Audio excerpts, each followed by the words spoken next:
Hi, everybody. Thanks for joining me for another episode of The Top Brass. I am Jennifer E. Goldman, certified nonprofit manager and accredited small business consultant. I am here to help nonprofit organizations learn how to operate like a business. So that is my mission, so that you can accomplish your mission. And if I can help you in any way, please let me know. If you've been following me for a while now, you know I have a lot to say about special events, and today isn't going to be any different. I'm going to try to be brief here. Today, while any nonprofit professional can benefit from what I have to say about special events, today's episode is focused mostly on Main Street programs. As many of you may know, I used to be a Main Street manager, and so I wanted to talk a little bit about some of what I saw and experienced that I believe I've seen more today, or not more, but again, still happening today. And that is a little bit of a challenge for Main Street organizations that some people in the community may call you the events organization, which tends to upset us because as a Main Street program, we are not here strictly to provide events for the community. In fact, community doesn't necessarily have much to do with our mission. I know that seems a little backwards because we do actually want to serve our community, but the main purposes of a Main Street program is historic preservation and economic development. And so we don't want to be seen as an events organization. However, most Main Street programs do provide a series of events, and they are open generally to the community, but they serve different purposes. And I think the issue that I see in retrospect, in looking back at my career as a Main Street manager, is not being able to properly identify the purpose of an event and communicate it properly. And so I know as organizational leaders, sometimes we feel, and maybe just as human beings, we feel like it's really selfish to focus on ourselves, but sometimes it's absolutely necessary. And that is also true of events. So don't be afraid to say this event is just meant to benefit our organization. Maybe you're fundraising, maybe you're prospecting for new board members or for volunteers. Maybe it's just to show appreciation for people that you have in your organization. So don't be afraid to say that. Like, this event is not meant to benefit you. This event is meant to benefit us. And here's why. Here's what we're doing, and we want you to support us in that. And so I'm going to go right into the crux of it. The biggest challenge that I remember having as a Main Street manager with events specifically was in creating events that we were marketing, stating, communicating as being events for the purpose of benefiting our downtown businesses. When in fact, those events, typically they shut down Main Street. And typically, I heard a lot of pushback from our merchants. They didn't like it when the streets were closed. It presented at least a perspective of a parking problem of people who, if they can't drive down Main Street, they don't believe the businesses are open, or they feel like parking is too far away. They don't feel like walking. Whatever the case may be, the businesses were complaining that those events would put a halt to business. And if it didn't halt business, it hurt business, that they weren't doing as well. And so I think for me, what I realized, and we had First Fridays, so we were shutting down Main Street the first Friday of every month for several months of the year, which, as you know, a Friday evening can be prime shopping season or shopping times for some people. So that really was hurting some of the retail businesses downtown.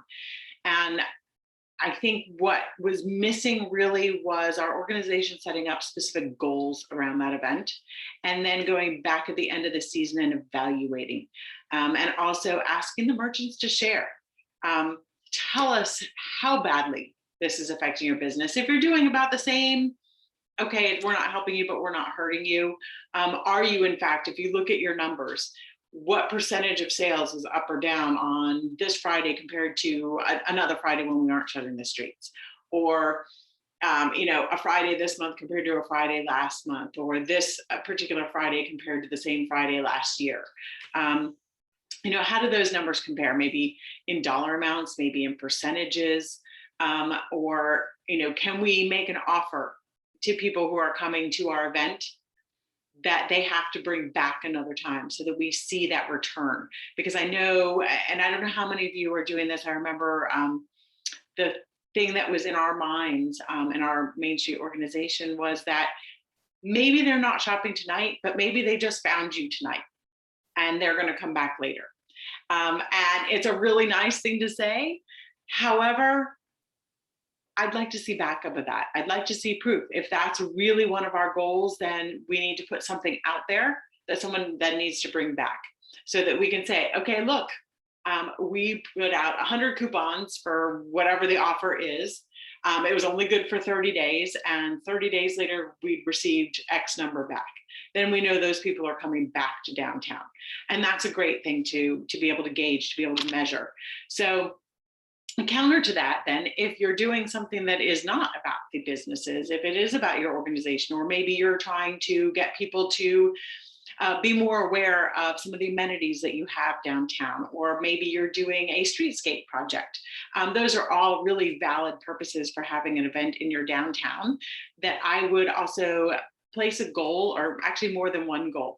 Be as specific as you can in your goals. By the end of this event, we hope to gain this, or within 30 days of the event, we hope to get this out of it. We have to hope to see this return.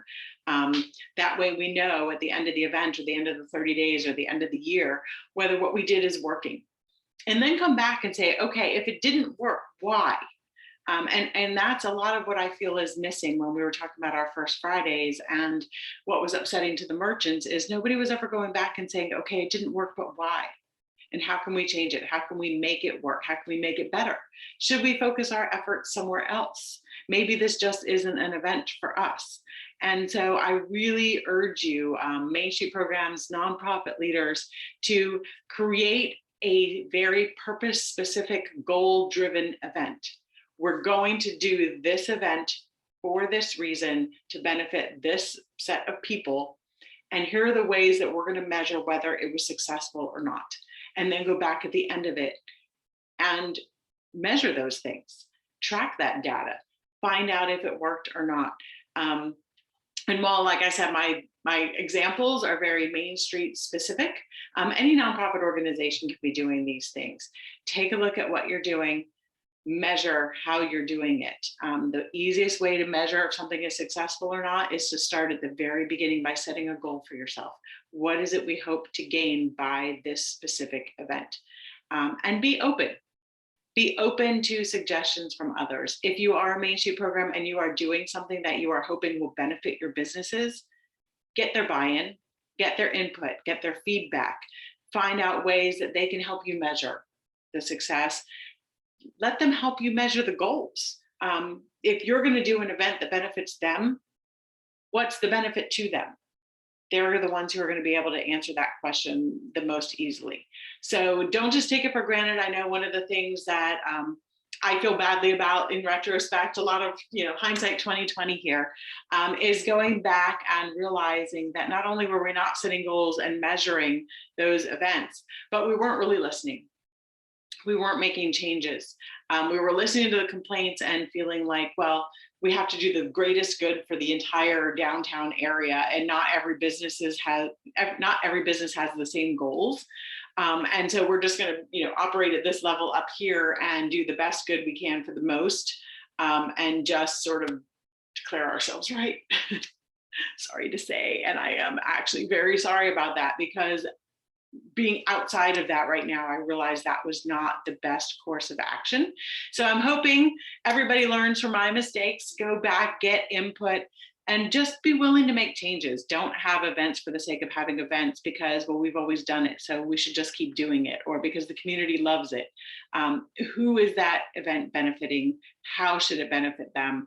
And how can you change it so that it really does those things? Measure, gain input, gain insight, and hopefully you can learn before all of this is 2020 for you too. Thanks so much. Talk to you again soon.